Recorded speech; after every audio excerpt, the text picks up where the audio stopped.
Hey, I'm Ryan. And I'm Steve, and you're listening to 60 Cycle Hum, the guitar buying, selling, trading, modding, fixing, breaking, reviewing, playing podcast.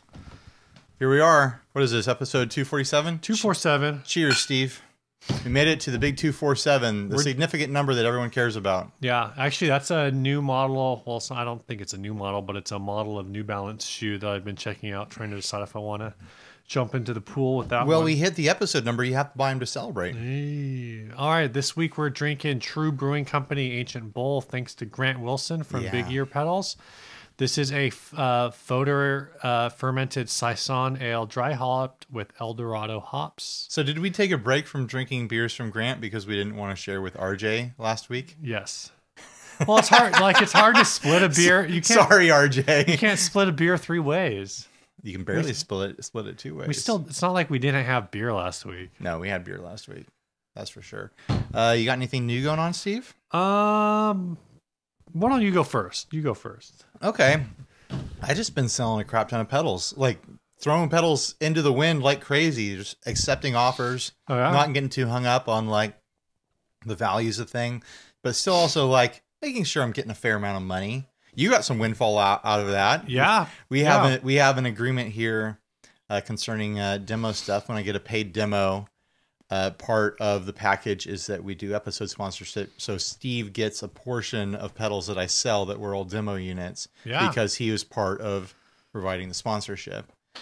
So Steve got some windfall that you weren't expecting. That pedal money helped pay for my phone. New phone day. And I got a discount on the phone thanks to one of our listeners. So that's cool.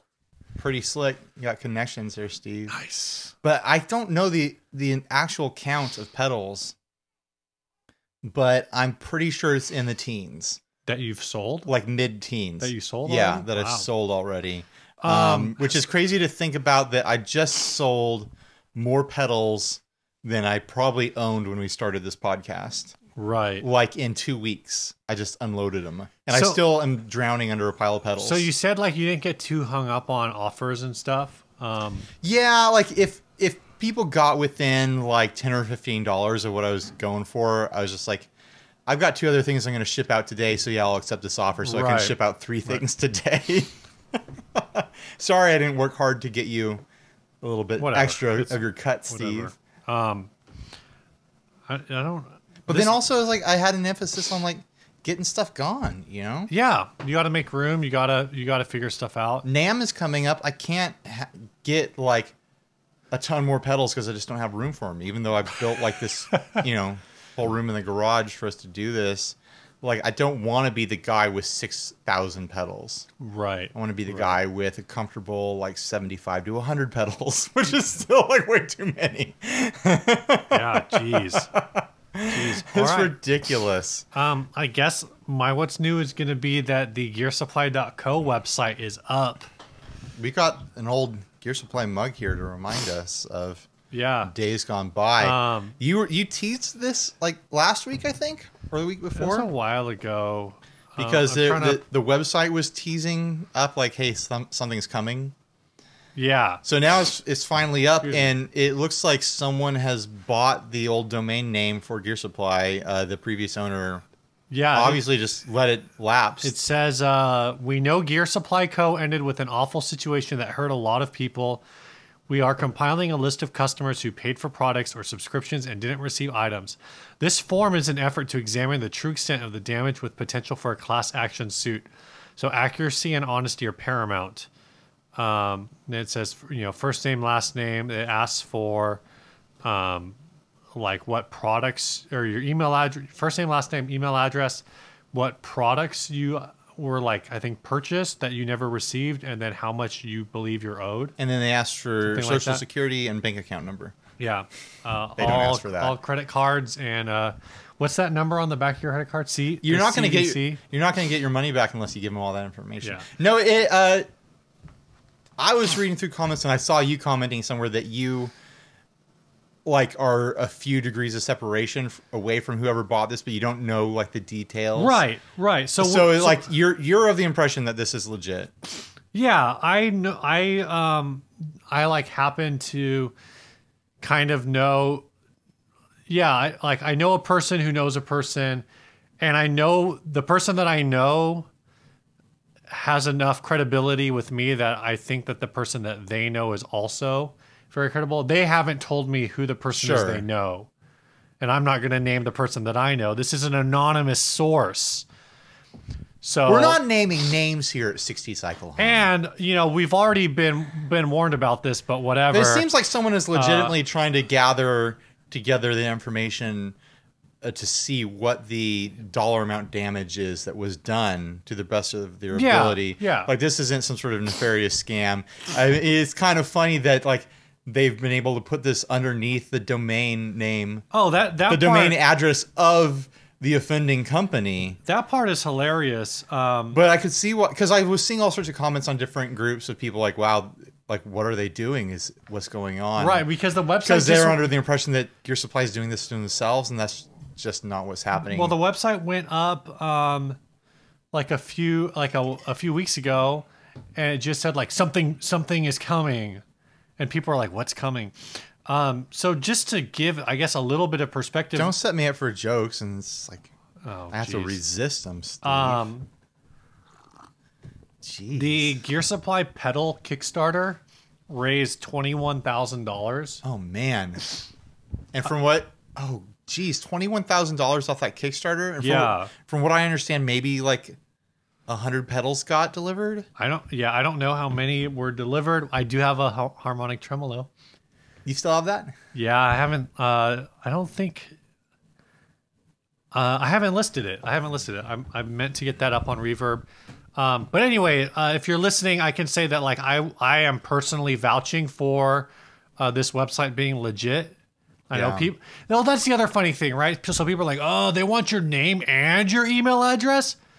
Like, I give more information to Dario, like, on a weekly basis just to enter drawings.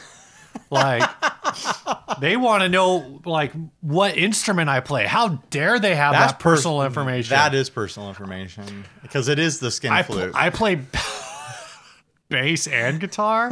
Wow. I mean, this is kind of... I felt like this subject is a little sensitive for us because they were a paying sponsor of our show here. Are we complicit? Are you saying that you think we might be complicit? I'm not saying that we're complicit, but the thing that feels funny to me is that I don't want other potential sponsors to be like, oh, these guys will sell us up the river if something goes wrong. But, I mean, the reality of Gear Supply is that they were taking orders when the business was no more. They continued to take people's orders and continued to take people's money when there was no intention to fulfill those orders. I would say if you don't want to get sold up the river, that doesn't mean you shouldn't offer a sponsorship. It means you shouldn't do something that gets you sold up the river. Yeah, exactly. Like, I mean, it's not our fault. As far as we knew, they were a functioning business when they were sponsoring us. We were receiving product. People that we knew that were in our audience were receiving product. And then later on, they weren't. And when I hit the point where I wasn't receiving product, I canceled my account with them. So, were you able to get a refund from, like, a chargebacker or whatever? I was able to cancel the automatic payments, and I think I got one payment charged back to me. And I think that's, for me, that's going to be the tricky thing, is I'm going to have to go back like a year. I think I have like maybe one or 2 months to document what you... Okay. Well, to, like, just even to figure it out, because I'm not, like, super sure. Like, I think there was at least 1 month. I don't actually know if I can figure it out, but I'm sure there are people who like had multiple string subscriptions. Like, I only had the one for acoustic strings at like $9 a month or whatever. I feel like the people who got burned on the pedals is a bigger deal than the strings. I mean, for sure. It all adds up. Like, if everyone who got shorted 2 packs of strings reports that as a financial loss, it all adds up. But it's like $25 or the whatever. freaking Kickstarters and Black Friday sales on pedals when there was no intention to actually complete those orders. Yeah. Or a foreseeable... I mean, I wasn't there. I don't know how the business was going down. Maybe there was intention, but maybe there wasn't a foreseeable ability to complete those orders. And they were just crossing their fingers. I don't know. The whole thing went down real messy. So it's interesting to see this come up. If you lost money with Gear Supply and you're in our audience, go to that website. I'm assuming Gearsupply.co. Yeah. I'm assuming Steve will link to it in the episode description as well. Oh, I made a note that told me to. Well, if you got a note there, you're going to do it. Yeah. So, you got anything else? I don't have anything else. All right. This first ad was sent in by Adam Rohr of the Let Them Hear podcast. Everybody got a podcast these days. Anyway, this is a huge /new open box guitar pedal lot reseller deal. It says there's 33 pedals in this. It's a mix. It looks like a mix of the T-Rex Fat Sugar. I'm assuming that's like a boost because it's one knob. And the Mad Professor One Drive. Is that what it's called? I think that's what it's a drive, but it just has a 1 on it. I'm assuming that it's a drive. I should probably look it up. Okay, Steve. So you convinced me. at $1,800, you have to sell these for $55 a piece in order to break even. That's a little rough. Yeah. At what price per unit do you think you would have to drop down to in order to on Reverb make this work? The first Guitar Center says that they're $99 used. $99 used. Reverb says there's one for $136 used. It's a 1 distortion. Okay. I mean, I guess for $55 for the distortion, let's look up this other one. Fat Sludge, you said it was? Fat Sugar. Fat Sugar. You think that would be worth it? $55? What's the Fat Sugar? T-Rex stuff I feel like is difficult to sell in the United States. Mad Professor's maybe a little easier, but I had trouble selling the I'm gonna go to Reverb. T-Rex stuff that I had. I had trouble moving. It's because Mad Professor stuff doesn't really move here unless Guitar Center is blowing out like the golden cello for like $59 or something like that, you know? Is that a Mad Professor pedal? Yeah. The only one I really know is the Lil Green Wonder, and I forgot what their delay is called. I feel like that one's like kind of more of a known. Overseas, they're... why am I having so much trouble searching for this? Mad Professor. Oh, because it's T-Rex. You're looking for a T-Rex pedal. Oh, duh. The T-Rex stuff I think is definitely more popular in Europe.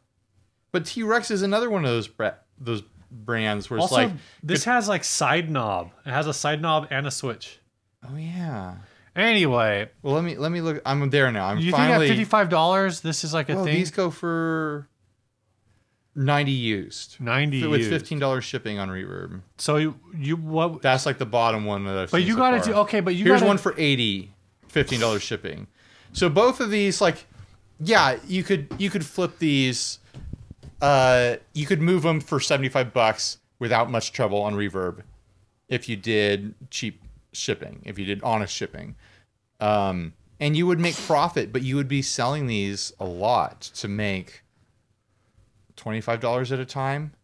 Basically, so over the course of selling 55 pedals off at $75 a pop, you would profit. Let's say you do free shipping, because I'm a big fan of free shipping. Make it man. What are you gonna charge for shipping? $8? Yeah, $8. Okay, so I don't do free shipping. I like to. You don't do free shipping? No, I charge for the shipping. Oh man, because it makes the price look lower. Yeah, I jacked my price up. Dude. That's why I sold mid-teens of pedals last week, Steve. I only have one pedal left in my store, but we'll talk about that later. How many teens of pedals did you sell? I don't have teens of pedals to sell. I might have more than one pedal left. Yeah, I have 2. Okay, so how much could you make $75 profit times 33? I mean, $25 profit times 33.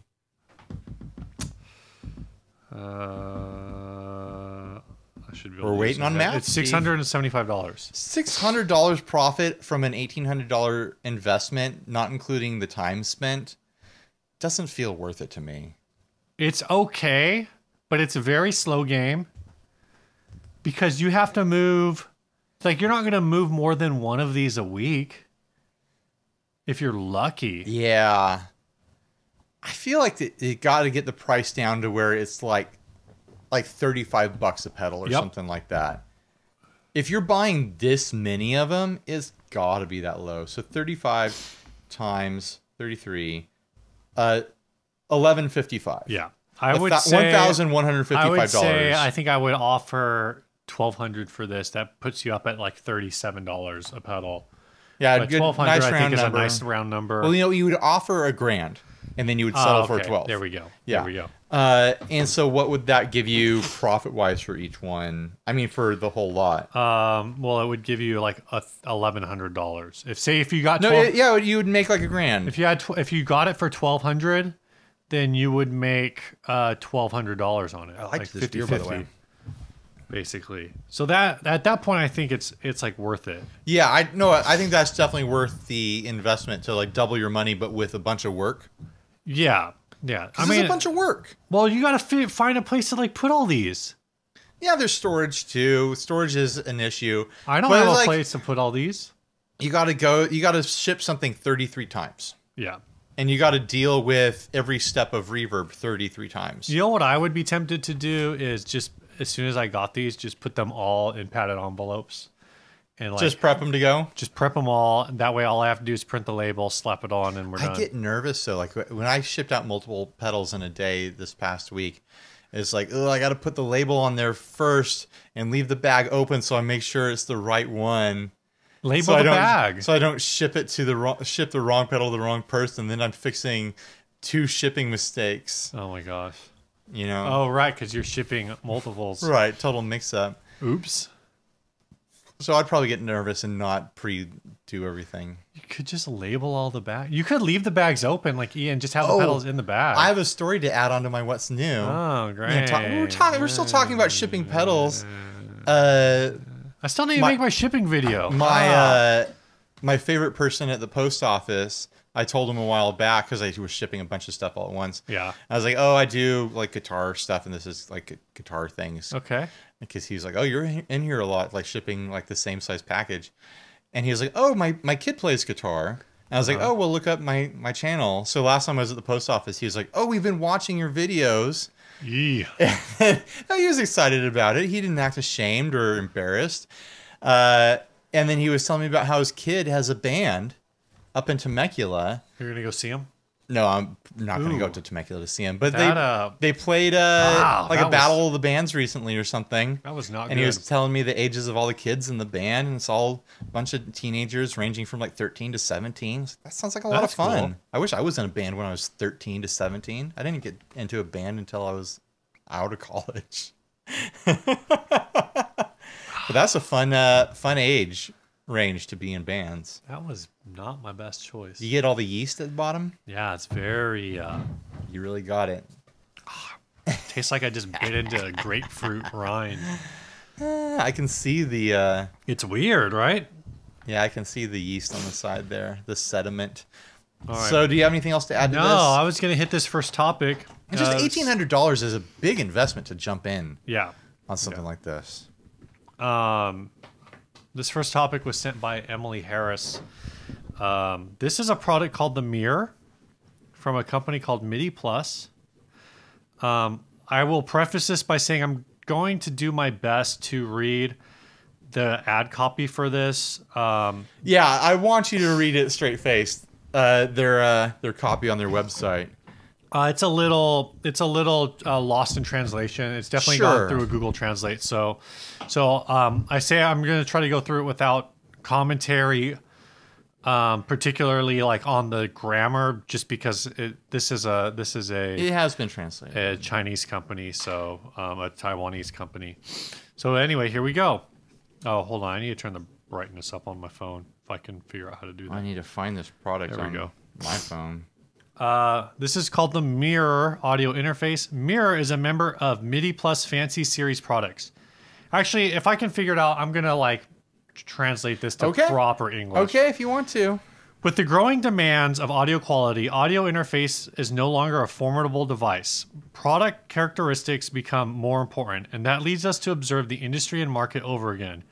It is already a trend to show ourselves online at a home studio. So we decided to design an audio interface specifically for females. We hope it reveals more elegance and charm. This is mirror. Discard the common thinking flow. Through a female perspective and taste, we attempted to integrate mirror light into this product. By the research of cosmetics, luxuries, jewelry, color sets, visuals, textures, and female ergonomics, we endure it calm, mysterious, and grace. It's just like a black diamond treasure box. Polished, glossy cover and frosted metal body gives a first impression. Once opened, we hope to bring a bigger surprise. So we created a series of formal and exciting sense of ritual for operating experience. Gently open the cover, the moment of launching the mirror light. Twirl the colorful eyeshadow-shaped knobs. Glance at the equalizer LED. Enjoy the waves of sweet interaction. Mirror supports Android and iOS phones, PC and Mac, pads, and can be connected to monitor, headphone, mics, electric guitar, almost any pro and entertainment conditions. Look at the beauty one in the mirror. Plug, sing, and play. Oh man, where do we start with this product? Well, my first thought was these humans and they're females. Oh my god. Why are they clothed? Oh, it's so hideous. This is a good impression of a Ferengi, Steve. Thank you. Good job.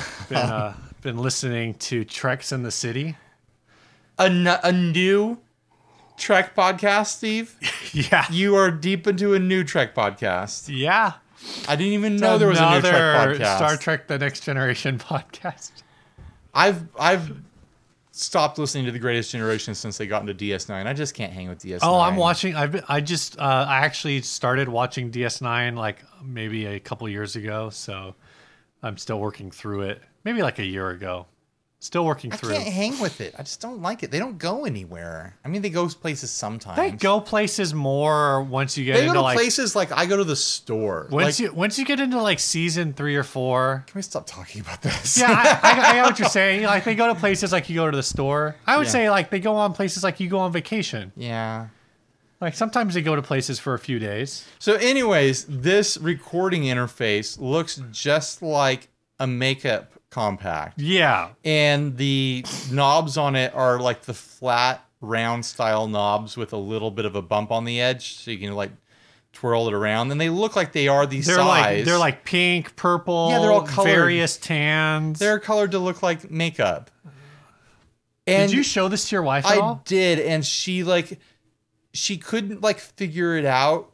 And thought that the reason she couldn't figure out was because she didn't understand what the piece of equipment was for. And I was like, listen, it's just a piece of recording equipment. Is it appealing to you in any way that it looks like a makeup compact? And she was just like baffled by it. Yeah, that's fair. I mean, it looks like a fine interface as far as its technical specs go for casual recording into your computer, laptop, smart device, whatever. It looks like the correct size. It looks like it's got various plugs and controls and whatnot. But I just cannot wrap my head around the flip out mirror with the LED and the novel. I can almost get behind the novelty and be like, if someone wants this, if they want this look on their desk instead of, like a regular kind of like nerdy looking, interface box that would sit on their computer. They want something that looks kind of decorative and looks kind of like it would, fit their style. Like there's tons of people use makeup. Lots of dudes use makeup for various different reasons. Like it's not that huge of a deal. I think there is a market for this, and I'll get to that in a second. Do we know the price on this? There's no price. It actually just got released. Okay. So maybe I think this is more of like a promo. I do have a thought on this. It's in the form of a poem. It goes like this. I didn't know it was going to be poetry night with Steve. It says, my poem is, mirror in the interface. Please talk free. The door is locked. Just you and me. Can I take you to a restaurant that's got glass tables? You can watch yourself while we're recording. I like it, Steve. Did you just write that all by yourself? I did. I like it. It's got a nice. The beat was nice, I thought. In the copy, they say that this is designed for a woman. Right, designed for a woman by men. we don't know if it was designed by men. That's something else my wife asked. She's like, was this designed by a woman? I was like, I have no idea. But I've never operated my home recording interfaces with my dick. Like, not once. Like, I don't think my interface is gendered at all. Like, do we need to have gendered interfaces? Like, it's one thing to make an interface that looks more sleek and looks more decorative on your desktop or in your recording space. You can fold it down and people won't know that it's some sort of nerdy piece of gear. I guess. But it's like, does it matter what genitals we have when we're using a recording interface? Well, it's like, so all of the color choices here. First of all, like, if you want to do this, you simplify it. Like, why do you need a mirror? You don't. If you want it to have a lid, I guess you can have a lid. Yeah. It's a mirror with, I can see the functionality of like the LED, I guess. One of the knobs on the top, one of the big knobs is to adjust the brightness of the LED on the mirror. Yeah. Instead of putting another audio controlling interface there, controls the light on the mirror. Right. Well, this is basically like a 2-channel interface. It's got an XLR input and it's got an instrument input. So it's just your basic interface. Yeah. But it's put into like a makeup type box, like a not a compact, but like a makeup box. It kind of looks too big for the functions that it has. It is too big for the functions that it has. I'm just gonna come out and say it, Steve. I think that this is a bye-bye and not a bye-bye. You mean it's a bye-bye? It's a bye-bye. Not a bye-bye. Yeah, exactly. Bye-bye. It is not a bye-bye. It's a bye-bye. Yeah, no, it's awful. Were you looking for the spire that's not down here? No, I wasn't. But I was talking about the spire, so I feel like this thing is probably about the same size as the Spire with like half the functionality. It kind of looks bigger to me. I showed this to one of my coworkers who actually openly cringed at the line, which we kind of poked. Well, you didn't already read it. There's a line at the bottom that says "perfect for operating with your vagina." That's not true. No, one of my coworkers cringed at, we decided to design an audio interface specifically for females. Yeah. And she goes, I was waiting for it to just say females, like instead of women. Right. Like, even if you, like, it's already an awful product, but when you say like females, it's like, what is this? So it makes it grosser somehow. And that's, I mean, it's technically correct. And then I don't even think that that's a, you hear the Ferengi. Yeah. You know. Yeah. And I don't think that is something, well, that's that's something where you can say like, oh, well, it's lost in translation or whatever. But that's a thing that you see even in American like descriptions where it's like, it's females, like it's just reduction to just a biological state. Right. And I think some people use it because they feel like it is more technically accurate. So it can't be problematic versus calling them ladies and like raising your eyebrows. Yeah. Ladies. Well, that's what I told her. I was like, well, at least it didn't say designed specifically for ladies. They could have said for women, or they could have said for people who enjoy makeup. Well, so like one of the things we talked about is that it could be for like people who enjoy makeup, but really like even adult women generally don't have this sort of thing. Like this is a thing that's more of like a young women or like a teenager thing, like girls who think makeup is fun kind of a thing. It's like you're not gonna, like with the mirror part of it is a novelty, I get it, but it's like you're not gonna sit there and do your makeup in a provided mirror attached to your recording interface while you're working on your mix. Yeah. Like, it doesn't make any sense. And also, like, if you are using this to work on your mix the whole time, you're just going to be looking in the mirror like this, like... I'm kind of surprised they didn't complete the gimmick and actually provide, like, makeup with it. Maybe you can write to them. Like, branded makeup that just goes with it as, like, a throw-in promotional thing. Another thing, like, my first impression when I saw it and was trying to make heads or tails of what I was looking at, I assumed it wasn't a mirror. I assumed it was a monitor screen at first. Oh. And I also assumed with the light around it that there would be a built-in camera somewhere, and this would be a device for like live streaming. Right. So And you can plug in a guitar, you can plug in a microphone, and you have an audio and video interface. Even if it was like a mount to hold your existing, smartphone on there to use the camera for that, and then you mount it in between the light so that the light is shining and you're monitoring with the camera. And that's actually like kind of an interesting product idea, but this is specifically for females with a female perspective in mind. But even if it had that functionality of being able to use it for live video performances, I feel like it would completely expand that concept and be like, yeah, this is for people who, get done up and make videos of themselves and do performances. That makes more sense. All this interface is it's taking one of their other interfaces and putting lipstick on a pig, basically. Like it's trying to make that something. That should be the logo, or like the mascot of the product is a pig with lipstick. It's taking a basic item that people who are getting into recording. Is pink washing a term when you gender wash it to be female? It should be. I feel like I've heard that term before or something like it. Like it is. I haven't heard it. If that's a term, or if I'm just making it up now, is pink washing. Right. Or it's like, oh, we have a regular product. Let's throw it in a new case with a slightly different look, and it'll be for ladies. Yeah. When the other version of it is unisex.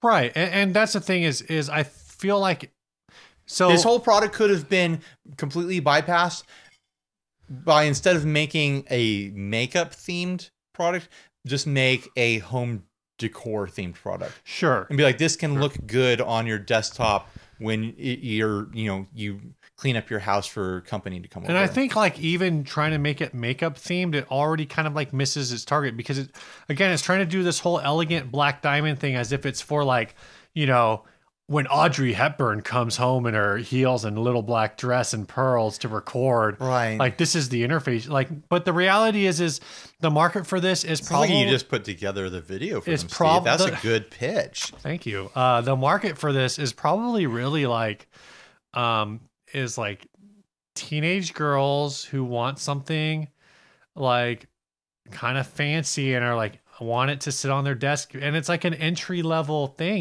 The market for this isn't teenage girls who want to get into recording. The market for this is dads who want to buy something for their teenage girl who wants to get into recording. Right. Yeah. When really their teenage girl just wants a Scarlett, Yeah. Or an inbox. I cannot think, like, I really sat there and thought, like, who is the artist who would sponsor this? Who is, like, if they wanted to get like an artist sponsor, sure. Like if this just went out, if this product went out in, so we get these emails from companies every once in a while that's like, oh, confidential, da da da da da, and and it'll be like basically like, who wants in on this? Like, who wants to demo this? Like on the hashtag demo guy brag side of it, and so we kind of have the option. Sometimes like we see stuff like that, and I'm like, hey Ryan, you gonna hit this company up? And you're like, I don't really have like an idea of what I do with that. Like if it's like a, depending on what kind of pedal it is. A lot of times it comes down to what I think our audience exactly will be excited about it. So I'm thinking about it from that perspective. Like if this product went out to like a bunch of people, like I just can't visualize who the person is who's like, yeah, I'll jump on that. Oh yeah, I'll jump on that, and not just jump on it. Like I mean, there's a novelty there. Like I'm sure there are people who would do it for the novelty of it, but I'm saying like I can't think of who's going to sit there and go like, oh yeah, this is a product that I think I could really get behind. Yeah, totally. Like when Earthquaker came out with the Aqueduct, it was like, I want that. I'd love to demo that. Yeah. So I hit them up, like, can I get one of those to demo? And they obliged. I look at this and I can't imagine who would be like, I want to get my hands on that so I can make content with it. It's really another thing is weird. Like, I mean, I'm sure there are, but I don't think most people who use makeup, especially, like focusing on women, are like, I just love the object of makeup and want to have things that around me that are themed around the object of makeup. They're fans of the use of makeup. They're into the actual product of makeup, but they don't need to have things in their life that remind them of makeup, Yeah. Like they're not like buying like, glasses It's for their tableware that looks like lipstick containers or something. Very unnecessarily silly. Yeah, it's very unnecessary. It's pandering to like a gross level. It's the guitar lamp version of like makeup fandom, where it's like guitarists don't want a guitar lamp; they want a guitar, right, and a lamp. Right. They want the lamp. They want the lamp next to the guitar to illuminate the guitar. They don't want to look at a lamp that's shaped like a guitar. You know? It's a silly product. You got anything else on this? I don't. Let's move on. All right, let's take a second to thank our sponsors after that wonderful, sponsors. wonderful piece that they sponsored. Our first, by the way, if you ever want to sponsor this show, it's something that we do. Hit us up. I know a lot of listeners are builders and people in various companies. We have a lot of sponsorship options, and here are some sponsors who are taking care of those, who are taking advantage of those options. Yeah, this first sponsor is Sinusoid Pro Audio Couture. Right now, we're featuring a special product from them. It's called the Florida Panhandle Cable. Yeah, this is great. The Florida Panhandle Cable. I love that Sinusoid does this. They've done this before with various things. They're donating to the Red Cross, I believe. Yeah, so the site says our show of support to the wonderful Florida Panhandle area. For a limited time, we're offering the Florida Panhandle Giving Cable, where all of the profits will go to vetted relief efforts. So I believe this is going to the North Florida Red Cross. Okay. Your full sale price, less the cost of goods and shipping, will go specifically to helping those in need in the Panhandle. This Primo cable is made with Van Dam Classic XKW in bright white and comes with upgraded Neutrik plugs. It's phenomenal, sounds great, and is a color callback to the flag of the great state of Florida. It's really attractive. There's also a link on that site if you just want to donate. This is basically a white cable. The plugs are black with a red trim. It looks fantastic. Mm-hmm. So yeah, go check it out. This is for Hurricane Michael relief efforts. Yeah, one of the employees over there at Sinusoid has personal ties to an area that was pretty much devastated. So that's part of the heart behind this. Like, they're not just doing it to, like, look at us, we do nice things. Like, they have people on their team that are legitimately affected. Yeah, by the area. So it's sincere, guys. Go check it out. Go buy a cable. I might buy one soon. I've been thinking about it. I bought one of the Houston ones. I know. They're good cables. Yeah. Do we have any other? We do. Yeah, we do. Our other sponsor this week is Gun Street Wiring Shop. They do custom wiring kits for everything. Not everything. I think it's specific to guitars, Steve. And basses. Like, you can't get a wiring harness for like my Nissan Sentra from them. I mean, have you asked? I haven't asked. Do you need one? No. Okay. I've got one of their harnesses in my SG back there. You've got a harness. I've got one in my Telecaster. In your Telecaster. I'm going to put one in that red Telecaster behind me eventually here. I'm waiting to get the pickup testing guitar together. Oh, that's right. The SL, so that I can test a bunch of pickups. I was originally thinking I'd throw a third humbucker in there, but we've got all those pickups in from Grant, from Big Ear. So maybe I want to throw one of those funky things in there. Like, what if I want to put that toaster pickup in there, or the gold foil? Yeah. Like, if I can test them out really quickly with the pickup testing guitar. Speaking of toasters, it's getting toasty in here. Welcome to October, Steve. Sheesh. Where it's still warm in San Diego. It's a hot one. But then also bitterly cold in the morning. It's like 7 inches from the midday sun. Yikes. All right, so go check out Gun Street Wiring Shop. There ought to be there's rickrolling. There ought to be a term for Santaniing people or Rob Thomasing people. Sorry to interrupt the sponsorship. All right, this ad was sent in by Nate Nagel. This is a GunStreetWiringShop.com. Go check them out. Buy stuff. This is a handmade Tweed Deluxe clone. It's $1,250, local pickup only in Falls Church, Virginia. This is on Reverb. It says Fender Tweed Deluxe clone, hand-tooled leather enclosure, 2 6v6, 18 watts, 5 Y3 rectifier. Is the rest of this just pictures? Yeah. Did I not get a full? Oh, there wasn't any more description past that. Actually, I don't know. There wasn't a good description on this. The pictures aren't loading, so that. Oh, I'm sorry. It's basically just telling you that it's an old deluxe clone. I don't usually say that, like, I don't usually give a good dollar value, good return on like home built, like amp clones, like kit builds or whatever else. But the look of this thing, just hot damn. You like it? I like this a lot. I love it. And it's not even really my style. Like, I don't have anything else around like this, but it just looks beautiful to me. Right. Like, I honestly wonder if the amp work is as good as the leather work is. You know, I mean, it's a fairly simple looking circuit. It's a 3-knob amp. Yeah. With on-off and then 4 inputs. Yes. So it's is that for bridging? It's things? A bright and normal channel. So you've got a bright channel, you've got a normal channel. You probably the second input is a low, like a low whatever. What's right for? And so yeah, I believe you would be able to bridge on this. So what is the? Oh, I can barely read it. Tone, volume, and I'm assuming the other one is master. Tone, volume, and volume. Yeah. So master volume, right? Yeah, presumably.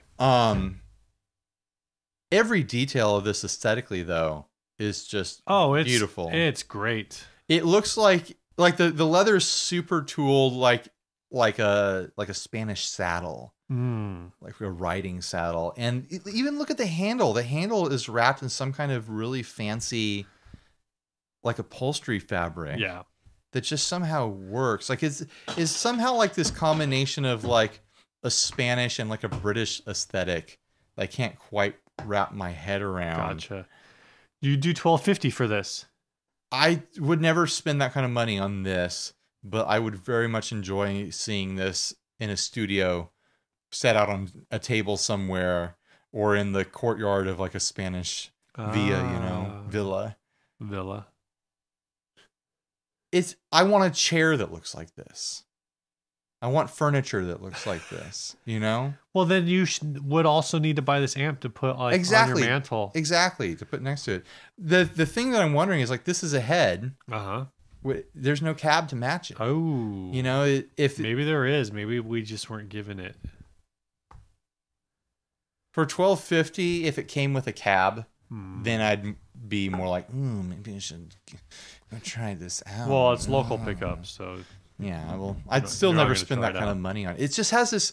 It's like if this came with a cab, I said earlier, like a British Spanish thing. I think more. I'm thinking like an Old West, right, mixed with Spanish, sort of thing going on. Go look at the pictures in the episode description. Yeah. If you're watching the video, then you're seeing them. But yeah, I can't with that kind of leather work. Obviously, it's custom leather work. I couldn't tell this person not to try to charge $1,200. Yeah. I'm not going to pay it, but I couldn't tell them not to charge that. Right. Because it's very custom. Like you see like every custom little stitch going on here and every little hand tooling bit on the leather. Have I drooled over this thing enough yet? You have. Okay, let's move on. We're going to do some housekeeping. I'm going to do all of our housekeeping this week in one breath. No, I'm not. That feels like something that another podcast would do. I'm not going to do that. I have small lungs, I think. We also don't just read people's names like redundantly every single episode. Maybe we should. Maybe we'd get more sponsors that way. You think so? More patrons. I don't know. Is that a big draw? Probably what would get us people who send money to some kind of podcast that reads the names of every single Patreon at the end. Let us know if that's something that's appealing to you. I do think you need to do a splash for your YouTube videos, for your YouTube patrons. For my patrons. Yeah, on every video. My Patreon for the YouTube has been crashing hard. I would say the past like 2 weeks. Put it for I've lost like half my patrons. Oh, really? Are you thinking you're going to sack it and just push everyone onto this one? If you push everyone onto this one, you'll definitely have a longer list of people to put at the end of every episode. Yeah. If they even jump over, it might not be transferable. But it's just like, I don't know. I've been feeling frustrated with it. You definitely couldn't do it easily. I can't come up with a perk that seems to like make people want to join. People just want to be executive producers with little credits at the end, man. I'm telling you. You think I should do a credit roll at the end? Don't like you can do a credit roll or like a splash list. The thing is, when I was doing contests, I I gave away a pedal to someone and I read their name. Excuse me. And the person who is a Patreon wrote me, is like, I didn't want my name read. I didn't want people to hear my name. So now someone's going to go watch that video and know you just burned someone. There's a couple of videos. So it could be one of those people. Oh, okay.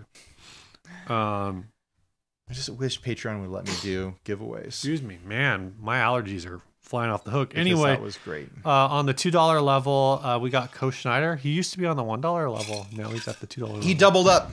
We're getting twice the money from Co now. At the $10 level, people who I need to get a hold of to send shirts and stuff, which I never. Yeah. Anyway, we're real backlogged because I'm running out of shirts mostly. Yeah. Greg Sims, Matt Hadley, and Michael Freer. Michael Freer re-upped. He was in, and then he was. I think he was out, and now he's back.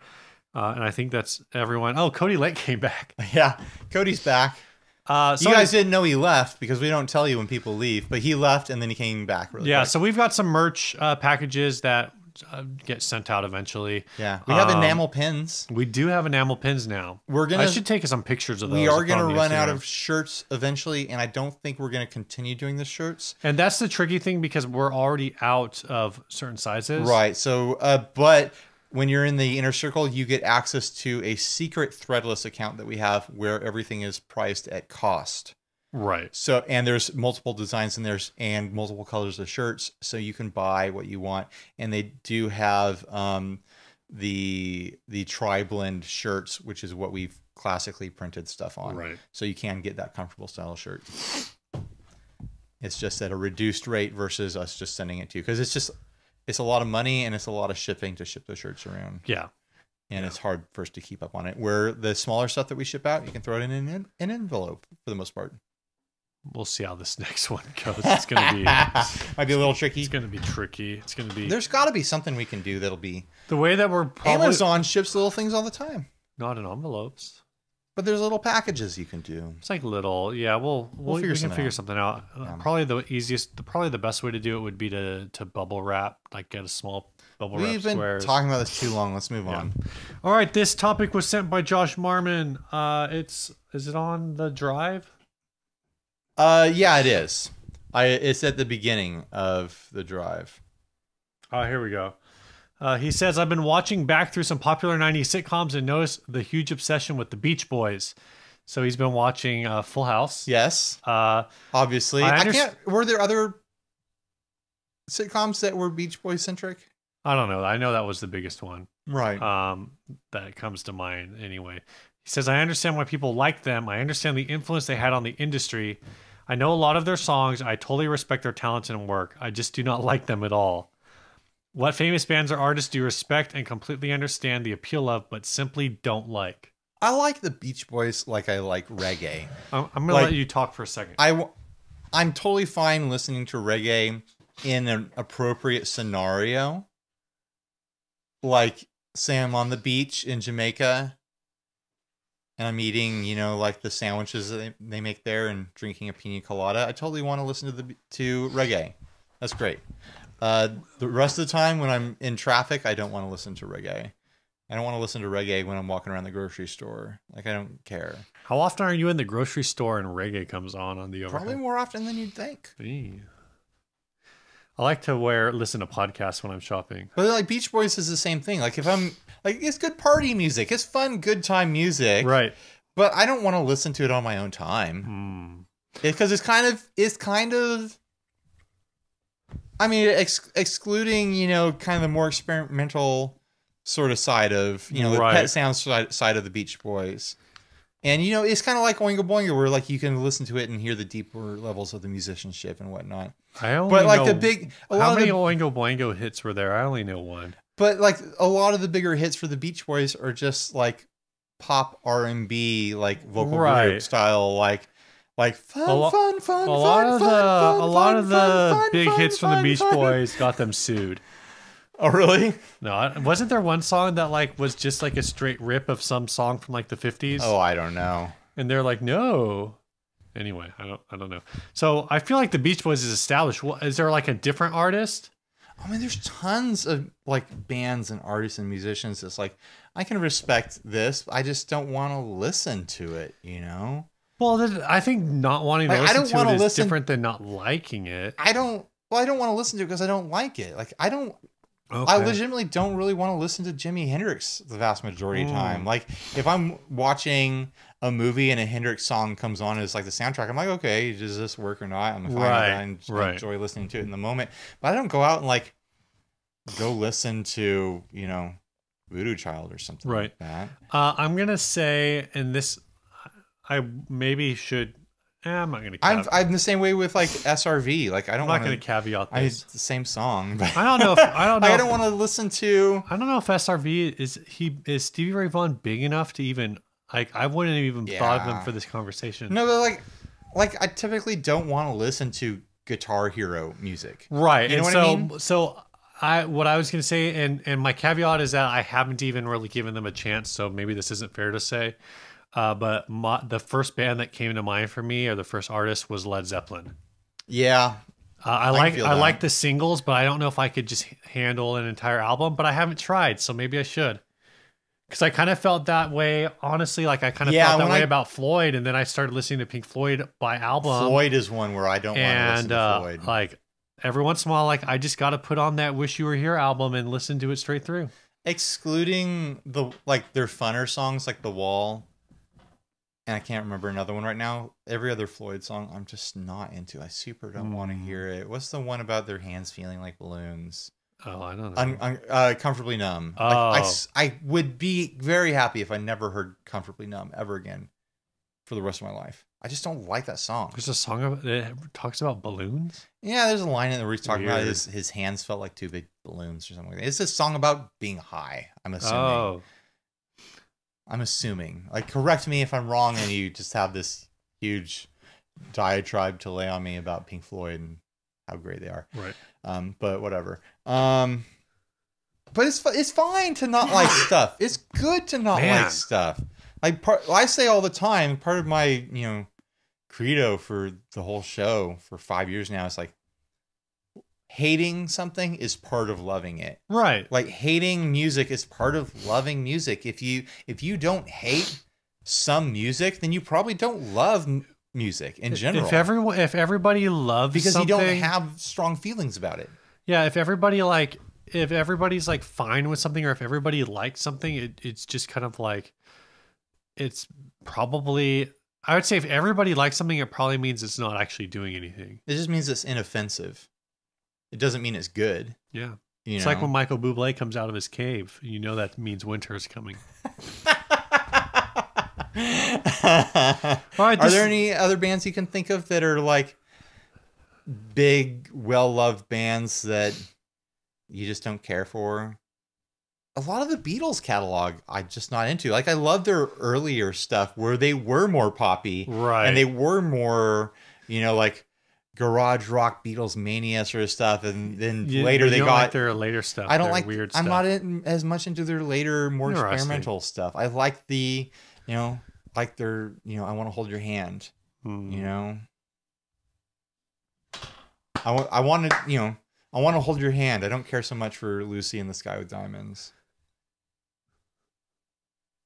Anything else? Should we move on? No.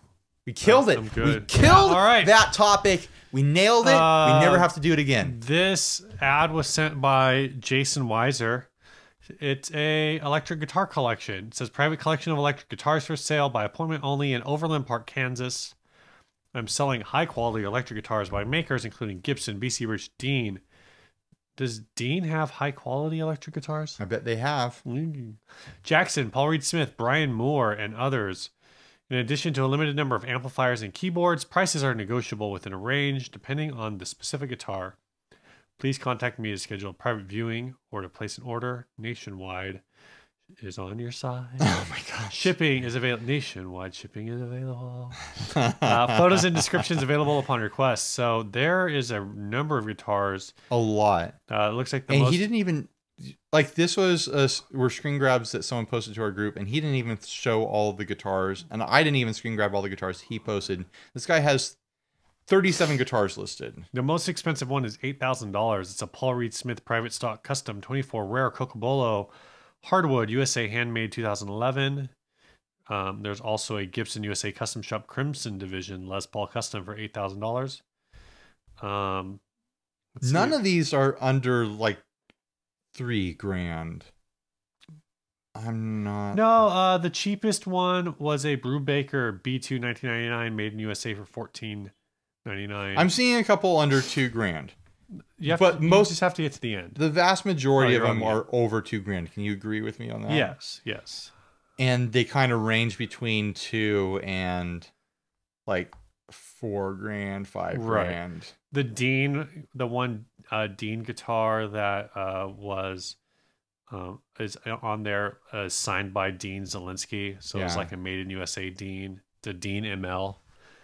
So the ML is the dime bag shape, I believe. There's a couple guitars in here that of the ones that we screen grabbed that jump out to me, and it's like, that looks hot. Is this pink it's not Gibson the pink one of them? It's not the pink one. It is this Danger Randy Flying V. How much is it? I have no idea. It's got the calorie trim on there. It's red. It kind of reminds me of like a Miller High Life label. It does kind of look like that. But it says Danger High Voltage in humongous letters on this guitar. And it's just so sharp looking and just great. I don't know why I love that look so much, even though like the hardware is gold and I typically don't like gold hardware. And I've never had any experience with the calorie trim either. But I'm trying to figure out what that guitar looks nice this to me. is, because I'm not seeing it. The other nice one is this Les Paul, another one with gold hardware. It's like cherry red with this that's interesting. fat white binding. Yeah, it looks hot, just so good. And like I said, gold hardware. I don't know why I'm liking it in these guitars right now. Maybe it's not gold. Maybe it's just reflecting yellow.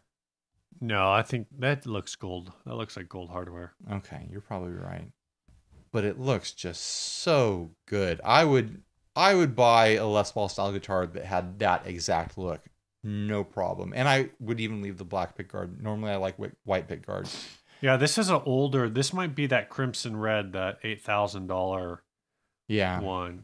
Because that's definitely gold, a gold finish with patina. Yeah.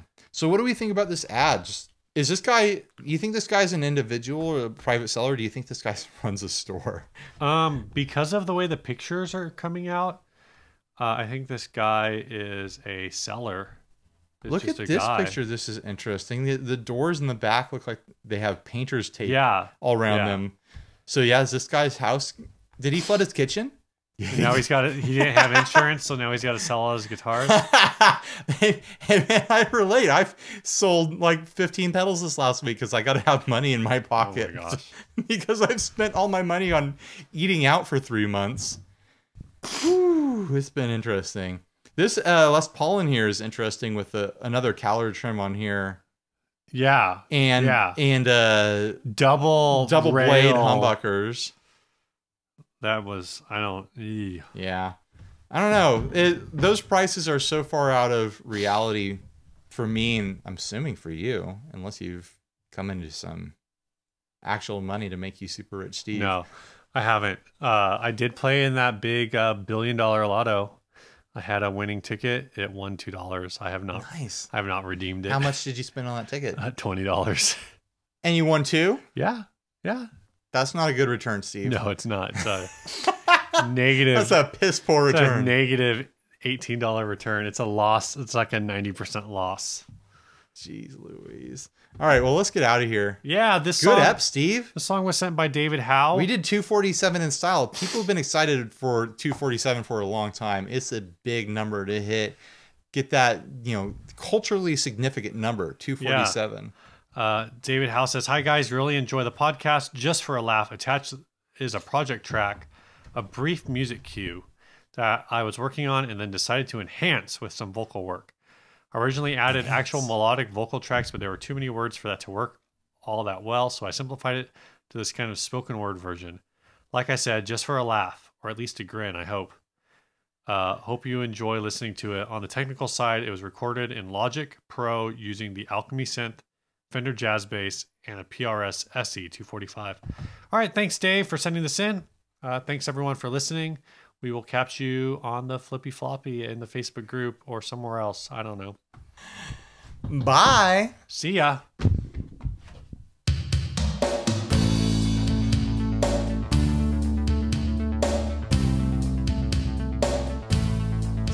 60 cycle hum.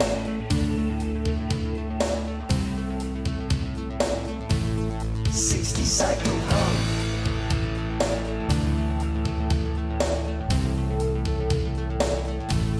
60 cycle hum.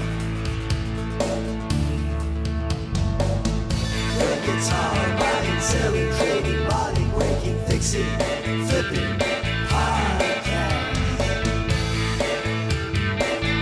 With Ryan and Steve. Crazes and drinking beer. Cables and smiles, too much gear. 60 cycle hum.